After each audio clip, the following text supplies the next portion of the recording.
El sonido de un glaciar cuando se resquebraja o el silencio que hay antes de un huracán son cosas anunciando que se avecina algo que podría resultar en una catástrofe.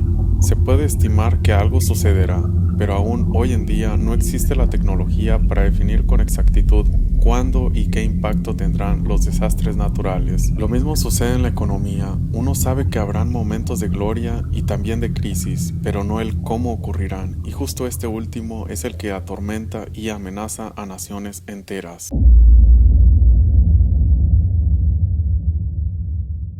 El 1 de enero, a las 0 horas, los fuegos artificiales anunciaban la llegada de un nuevo año y el mundo lo recibía con la esperanza de que fuera mejor que otros. Un año lleno de sueños y metas. Nadie se imaginaba lo que estaba por suceder. Mientras tanto, el virus del que ya hemos escuchado por todos lados se esparcía silenciosamente por China desde el año pasado. Incluso China esperó hasta el último momento para cancelar el año nuevo lunar, una vez que se dieron cuenta que la situación era crítica, ya que, como en Occidente, cuando se acerca Navidad y Año Nuevo, hay una migración masiva de la población a sus lugares de origen para pasarla con sus familias.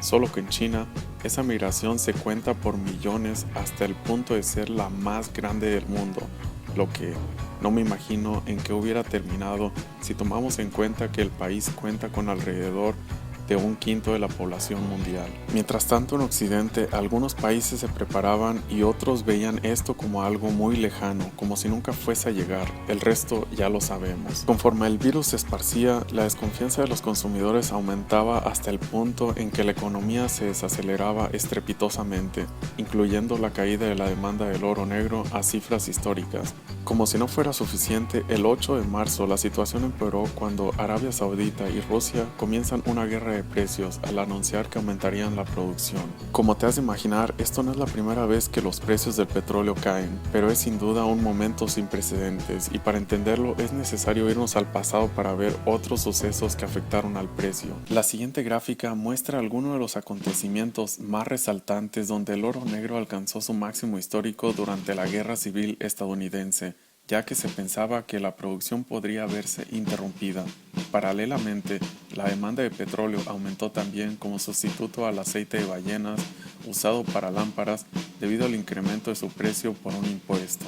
Varias décadas más tarde, algunos aumentos se debieron también a fuertes tensiones en la región de Medio Oriente y Norte de África, conocido como MENA por sus siglas en inglés, que lamentablemente concluyeron en guerras. Esto no quiere decir que una guerra va a aumentar el precio de este recurso. Numerosas guerras han sucedido a lo largo de la historia, como la Primera y Segunda Guerra Mundial, que fueron por lejos acontecimientos a mucha mayor escala si la comparamos con las guerras antes mencionadas, y en lugar de aumentar los precios, estos cayeron debido a que la guerra no afectó la oferta, pero sí la demanda de las grandes potencias. Como podemos ver, los aumentos han estado relacionados a las alteraciones en la cadena de suministros, lo que en palabras simples sería debido a las interrupciones que un producto o servicio tiene entre su punto de origen y su destino. Esto sucede también en los negocios, lo que podría afectar tu competitividad. Por eso, la importancia de la logística.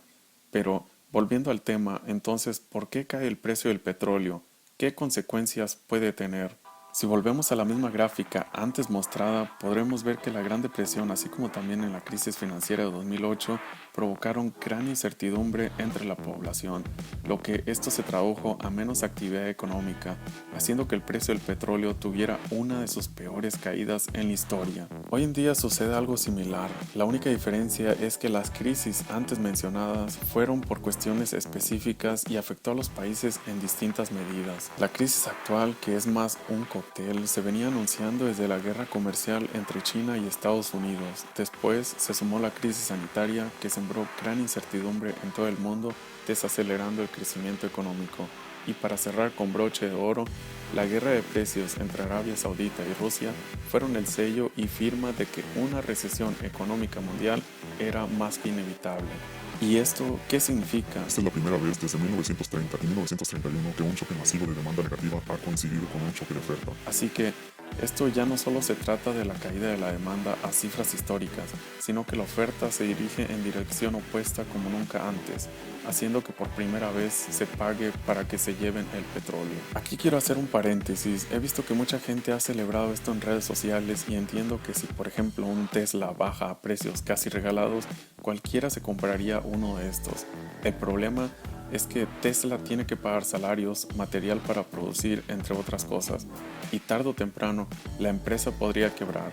En este caso no se trata de una compañía, sino de países que dependen entera o parcialmente del petróleo, como lo es Venezuela, Ecuador, Colombia o México. Pero esto no solo aplica para países petroleros, sería un alivio para algunos, entre comillas, decir que se beneficiarán de los precios bajos, pero precisamente han bajado porque la contingencia ha hecho que la gente consuma menos. De nada sirve un precio tan bajo si no podemos beneficiarnos haciendo grandes compras o viajando, ya que adicionalmente este cóctel de crisis ha provocado el despido de millones de trabajadores en el mundo y la cifra no para aumentar todos los días, no solo en la industria petrolera. Para darnos una idea, a continuación una gráfica que muestra el evidente aumento de despidos o las contrataciones para puestos que se han visto congeladas mientras la situación es incierta.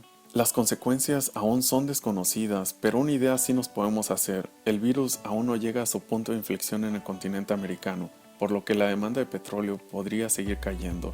Mientras tanto, en Europa algunos países ya anunciaron que se removerá la cuarentena de forma progresiva para reactivar sus economías, por lo que la caída de la demanda en Latinoamérica podría ser recompensada con el aumento de Europa, pero esto será un proceso muy lento, ya que las actividades que generan mucha concentración de personas aún están restringidas y esto incluye el turismo.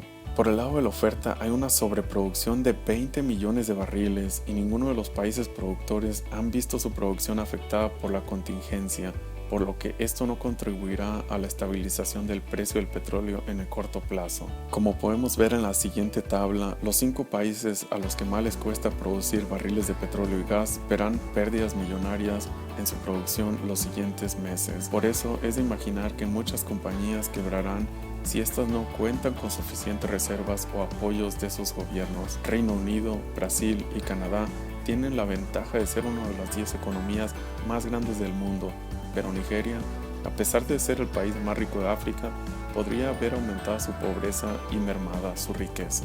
Para darnos una idea del caso de Venezuela, Estados Unidos, que es la primera economía del mundo, al ver que México se negaba a reducir su producción para que el precio del barril se estabilizara, decidió intervenir reduciendo su producción, pero los esfuerzos de la OPEP Plus fueron insuficientes y demasiado tarde. Esto podría darnos una idea de que la dictadura en Venezuela tenga los días contados, pero esto no debería de ser motivo de alegría, ya que sus ciudadanos podrían pagar muy alto el precio.